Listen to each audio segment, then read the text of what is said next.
Yes, sir. Yay Night Gaming back with the content series Preseason Preview, which I'll be picking a few 2K League teams and going over the thoughts on their key moves over the offseason, which includes draft picks, changes, and also providing some predictions as well. Everything based on their preseason acquisitions and decisions. Be sure to like, comment, subscribe to stay locked in your favorite 2K League and Pro-Am content. This episode, we're going to go over Nets gaming crew out of Brooklyn. Let's get into it.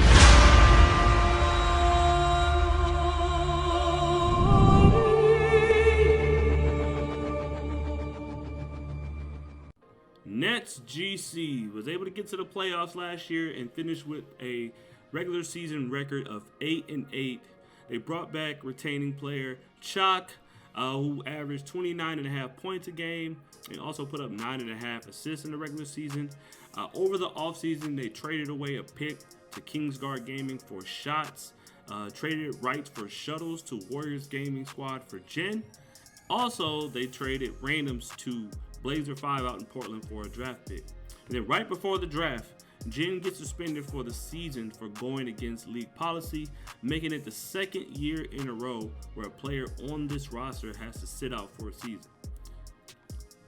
Now, going in a little bit on the players that they have at the moment before the draft, starting with Chalk. Chalk wrapped up his rookie campaign with an impressive season nonetheless, leading the franchise to their first playoff appearance, nearly averaging a double-double in the process.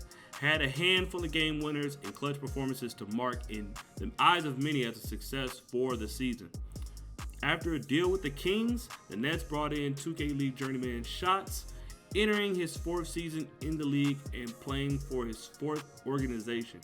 Will more than likely line up at the center position, and everybody who knows Shots know he specializes at playing defense out of the corner. As we mentioned earlier, Jen was acquired in a trade for the rights of shuttles, but was later suspended for going against league policy after being reported for playing under another person's account in the $250K My Team tournament, resulting in an extra draft pick at the end of the third round. Now, with that being said, let's dive a little bit into the draft selections. Now, the Nets GC squad didn't start drafting until the second round, where they selected with the 33rd pick Faiz to fill in the Sharps 5. He's one of those guys who will be able to relieve some of the pressure off of Chalk and score with the ball in his hands. He's also very sneaky good in comparison to most Sharps in the league. A slept-on talent that could definitely surprise us. I am curious to see how he plays on the league build and how well he plays with Chalk in the backcourt. 2 picks later, the YL King Kurt duo brought in Legit from last season's Raptors Uprising squad. Another skilled, underrated talent that doesn't get enough credit for that undefeated season. He's a knockdown shooter out of the corner and also showed a lot of good flashes of corner defense. Now, we talked about earlier with Shots being a really good corner defender, so I am curious on what they're going to do at that aspect. But Legit got a lot of criticism from that undefeated season, saying that he kind of got carried. But at the same token, like, we all know that Legit can play, and he's also a really good talent to bring in for that Nets roster, and it's kind of a sneaky pick. We're at 35. With the selection, not until the 58th pick, and that's where NSGC grabbed their third out of 4 Xbox players, and that was Notorious. At lockdown, he was left off of a lot of teams and content creators' big board and mock drafts, but showed some solid defensive stretches over the course of the pre-draft. Now, with Shots and Legit playing behind him, don't be shocked to see a few teams struggle to score in the traditional offense. Hopefully, Notorious can definitely put some respect on his name and have a lot of the people who kind of doubted him to show that, you know, he deserves to be here and that he's one of the better locks in the league.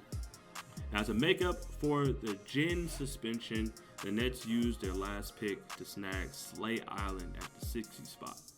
He worked his way back into the league after playing for Bucks GG in Season 2. He is skilled at multiple positions.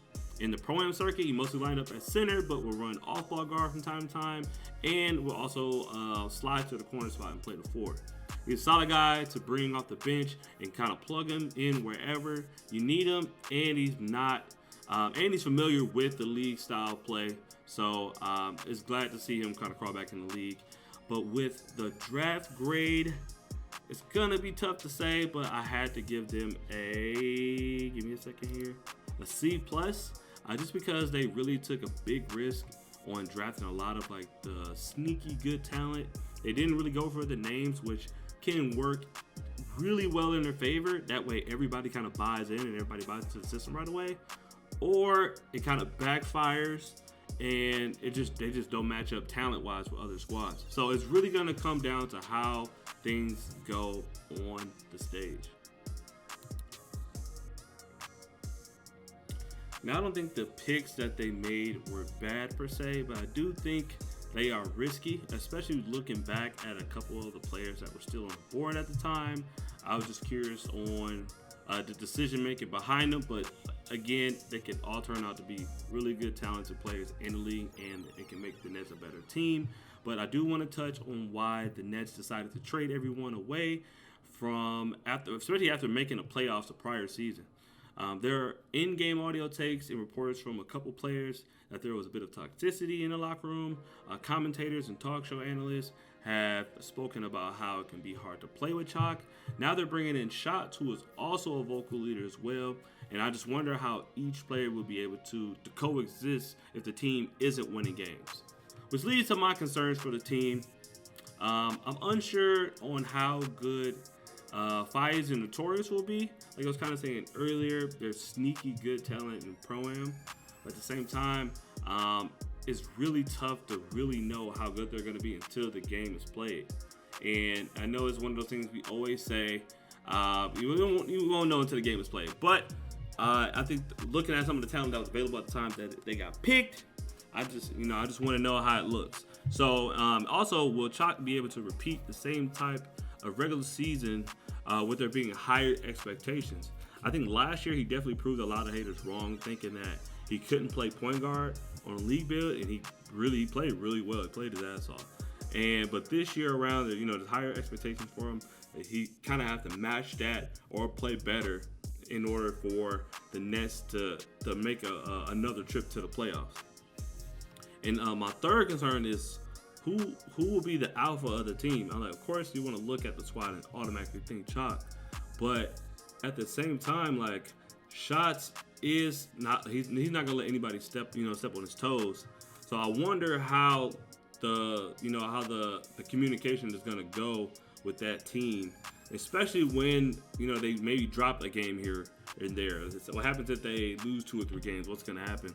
Will they be able to kind of co-dominate, or would it be like kind of a Shaq and Kobe type of deal, or something different? So with all that being said, I do have a prediction on their record for this regular season, and I'm gonna have to go with 5-11.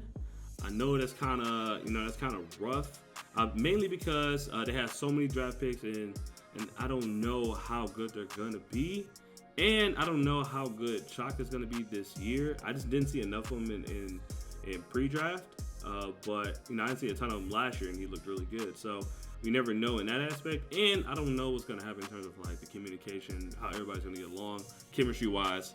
Are they going to be able to pull it together against these really tough teams in a best of 3, night in, night out?